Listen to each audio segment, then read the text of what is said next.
This is Becky. I just wanted to take a minute to introduce you to a new little hobby that I have been learning, which is learning how to use divination tools to be able to deliver personalized messages. And this is something that is new for me. Growing up in a very strict household, that was especially in the Bible Belt here. These tools were off limits, completely off limits, because they were seen as evil and demonic. And believe me, I had my butt handed to me many times by family members who were not happy every time that I went towards wanting to learn how to use divination tools. So at 50 years old, I've decided it's time for me just to do what I want to do, and this is part of how I help people heal. It's through storytelling, and I already do that as an oracle, delivering messages to people on a day-to-day basis. So using the divination tools just gives me pictures and symbols that kind of add to the depth of the messages and kind of confirms the things that I'm saying to be true and accurate with what the divine is wanting me to portray. So for those of you who don't resonate with this, that is fine. You don't have to follow my channel. You can keep moving on to the next person on your screen. But for those of you that resonate with this, I'm so glad that you're here. And in 2018, for those of you that know me, I really started taking my twin flame journey very seriously. And so I came up with this formula, and I'm actually tweaking it a little bit. My formula originally was my divine counterpart is going to be single, celibate, sober, sovereign, supported, and celebrated. But now I'm going to add in straight. I didn't think I needed to add that in before, because I just thought, well, if you understand divinity and you're made in pairs, that it's a male and a female. So I really didn't think that I needed to add that little disclaimer that my person is going to be heterosexual, male. That would be my counterpart. But in this day and age, with all the chaos and confusion around gender and everything, I am now tweaking it. So my person is going to be single, straight, celibate, sober, sovereign, supported, and celebrated. So I look forward to being able to hopefully one day coming into union with this person. But at this point, it is a 5D union, which means that we are already married in the spirit, and both of our bodies, I call this my carbon-based AI unit, right? My avatar, because we are spirit having a human experience. And so spirit works through this vessel, and spirit is working through my divine counterpart's vessel. And as we learn our karmic lessons, as we evolve spiritually, as we mature, as we grow throughout our life journey, that eventually the divine will allow us to meet face to face in the same space, in the same location. But it's all in divine timing. So as long as I still have lessons to learn and he still has lessons to learn, we're going to be held in separation. Because when we come together, then we just get to enjoy the fruits of both of our labor without having all of the low vibrational toxicity that most relationships have. So along this twin flame journey, I am teaching people, guiding people, everything that I learn, I'm sharing with you. Most of my content, I've just been sharing what other readers and energy specialists and intuitives and guides and psychologists and psychiatrists and all the experts in all the fields have been saying. And so now it's time for me to fully embrace this aspect of who I am in moving forward in my private practice of helping people. So it's all about learning thyself and becoming the best version of yourself, and then being reflected back to you through another person. And I'm not trying to say that anybody has to believe what I believe. I get it that there's a lot of different belief systems out there. But for me, my divine counterpart will be a male who is single, straight, celibate, sober, sovereign, supported, and celebrated. So let's do a quick little message. So I have here, before I get into any of the cards, I picked this up recently, and it's called the Angel Bible, because the angels actually use this vessel to channel messages, especially Archangel Raphael. And if you don't know much about him, you'll get to learn about that archangel in particular as you follow my channel. Let's go ahead and talk a little bit about Archangel Raphael. And I should have marked this, but I didn't. Okay. Let's see, where is Raphael? Let me check here.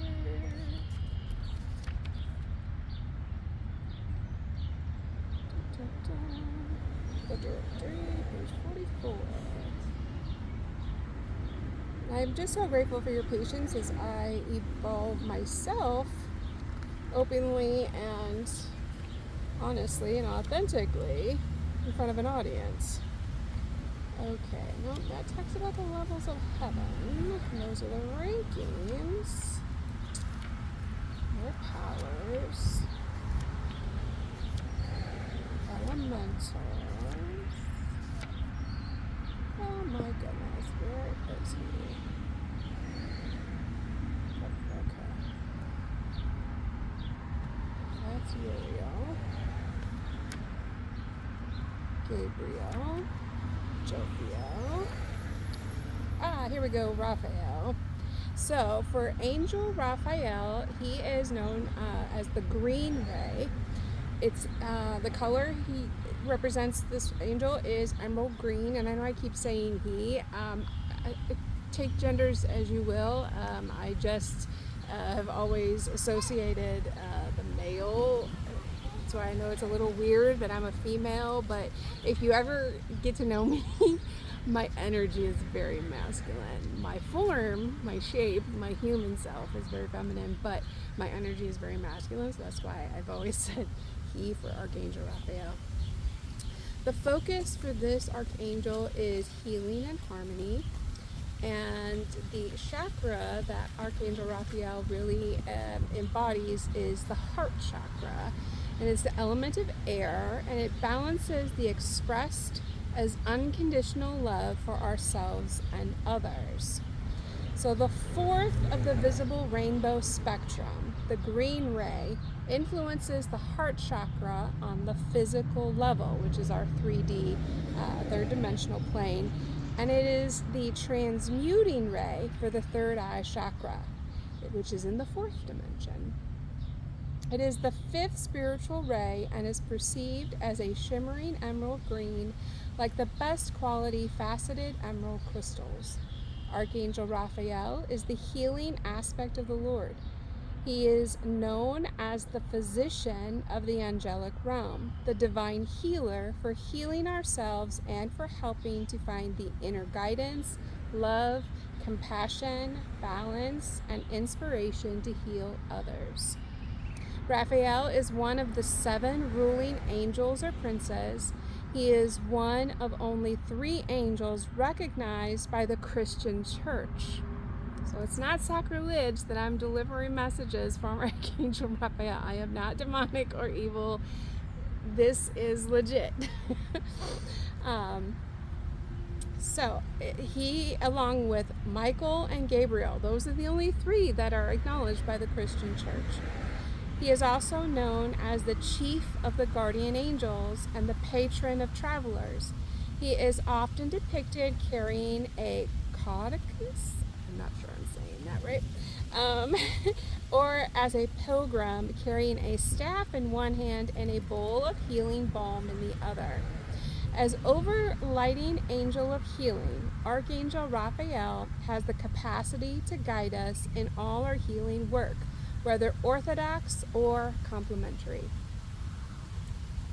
I just wanted to really introduce you to the archangel that really enjoys using this vessel to to help people heal their wounds, and I can do that on a multi-dimensional level. So my energy in itself is healing. So when I was in the classroom working with students, you could step into the room and you could feel the healing energy, and it goes with me wherever I go. So even though I'm no longer in a classroom, the earth is a classroom itself. It's a big earth school.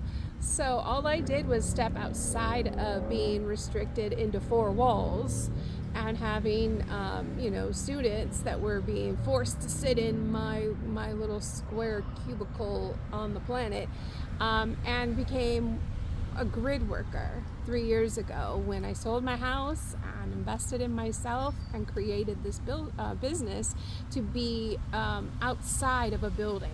So when people are like, you live in your vehicle? I said, yeah, I'm a missionary on wheels. And some people argue that, and they're like, no, you're homeless. And I'm like, no, like God called me to go and help people in various locations and deliver messages and to help uplift the collective consciousness in different areas that really need it. Help expanding people's viewpoints to take and help people raise from a very fixed mindset to a very elevated view of a cosmic level of humanity, because that's what we need right now, is to remember that we are all here doing God's work, just in different ways, and not to judge each other if it looks different, sounds different, is outside of your realm of expertise and knowledge, because it doesn't make it wrong. And believe me, I've had many people who have made fun of me, mocked me, ridiculed me. I've even had people attack me. It can be a little dangerous. But the angels really do protect me, and they let me know when it's time to move on, and then I move to a different area. So I don't hold on to people, places, and things, because God calls me to move in different directions, to be where I'm needed, to be able to help people, wherever that may be at the time. All right, so let's go ahead and I have here is the Keepers of Light Oracle. Now, I do not have these memorized, so anybody who's like, oh, she's not a tarot reader, you're right. I am not a tarot reader. I'm an energy reader, and I do energy healing, and I am a certified shaman, not in the way that most people think of a shaman. I do have Cherokee ancestry, and so it's more of a neuro shaman, and I've done training for it. And it's not something that I just made up. So let's go ahead and get one message from the Keepers of the Lights. Oh, and I found this. Oh my God, this is perfect. Which master would appear but Jesus? Because what I teach people is that you, me, we each are a walking, evolving chapter in the Bible, right? Like, you are your own hero, and Jesus is definitely one that is with me at all times. So I am a Christ follower. I don't like using Christian, because that to me symbolizes dogma. And a Christ follower, if you think about it, he was always against the Pharisees and against the dogma. He was teaching about consciousness, and he was teaching about energy. And if you really dig deep, you'll see the irony that this card would come out. So it says forgiveness. You are on the path of light, love, and forgiveness. Father, healing is possible at this time. There are so many hurting people in this world that they forget that healing is possible, and that is one of the things that, as a light worker and a grid worker and shadow worker, that I go around helping people be able to understand that the divine is not mad with us. We're all here purging and healing and growing all at the same time. Okay, let's see. The next set of cards I wanted to do was called Work Your Light Oracle. And I'm probably going to put these down because the wind is so bad that I don't want to lose any of these. But the Jesus card coming out first. I mean, that speaks volumes. I love it. Okay, now work your light, Oracle. And I will keep these shorter, just because I know everybody has busy lives, but just want to get a couple messages here for you. All right, let's see. Who do we get next? Let's see what we got. This one says the Akasha. Oh, these are great.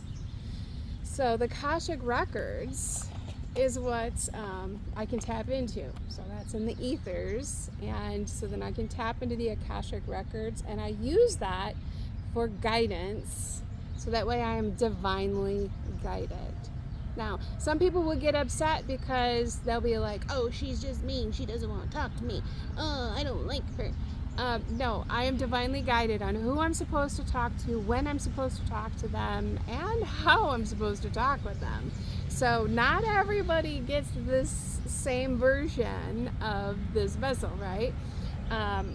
Becky is my natural state of being, but Rebecca will come out when she needs to set those boundaries and let people know they've crossed those boundaries. And so that can be a little hard for some people to take, so I don't take it personal when people get upset with me.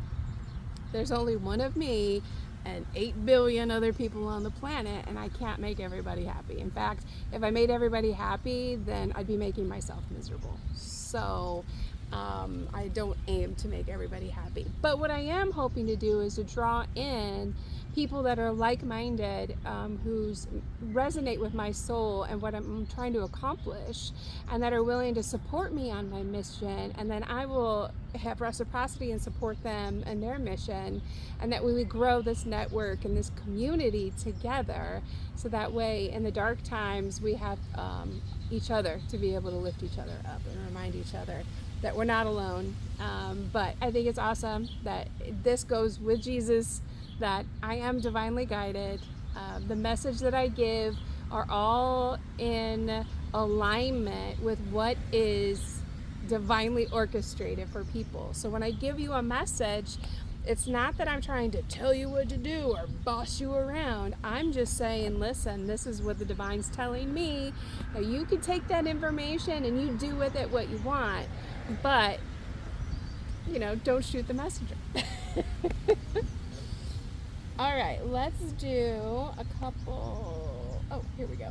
The healing waters. So for some of my people that are still struggling to find their inner light, to be able to shine it as brightly as possible, this one's going to be for you. So let's see what message we get for my Healing Waters Oracle Guide.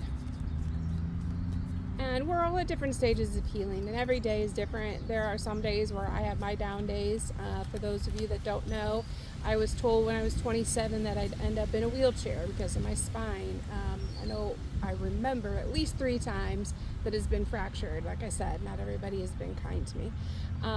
But I stay on top of my physical health journey and do what I need to do to be able to keep my pain tolerance down. And I reject every time they say that I'm medically frail. I'm like, no, I'm not. I do not accept that. But there are days where my spine reminds me that you can deny it all you want, but it still needs some work. All right, this one is called the Selkie. And I don't know if you know the mythology about the Selkie, but it's a very interesting one that you can look up and Google it if you're interested. The Selkie says to come out of hiding and embrace who you really are. And I find that to be, again, very fitting for this video, considering it's the first time that I'm fully embracing being a divine oracle and a messenger and using divination tools because of the traumas that I've endured throughout my lifetime for delivering messages that people don't want to hear, and them taking it out on this vessel instead of reflecting on what it is that the message was even relaying and what they can do to get more in alignment with what the divine has planned for that person. All right, and one more. Let's go ahead and get a message actually from the Archangel Raphael Healing Oracle. So we can get a message directly from this angel. Like I said, I will be introducing you to other angels as we go along, but this one is the primary one who likes to use this vessel, and I enjoy it very much. So it's an honor to be used by the angelic realm. And believe me, sometimes the other angels will jump in, and sometimes my ancestors will jump in. So that could throw people for a loop too, because I've got some ancestors that were very military, and so they can get pretty stern with me and the people around me if there's a whole bunch of nonsense going on, and then they're like, okay, we got to jump in and like clean this up because this is not okay. So let's see what Archangel Raphael says. All right, this one says to follow your inner authority. Dear Archangel Raphael, thank you for supporting me as I take back my power and listen to my intuition, desires, and feelings. And I think that's a beautiful place for me to end this video. And I'm so grateful that you're here. And please reach out if there's anything that I can do for you. And I hope you have a blessed day.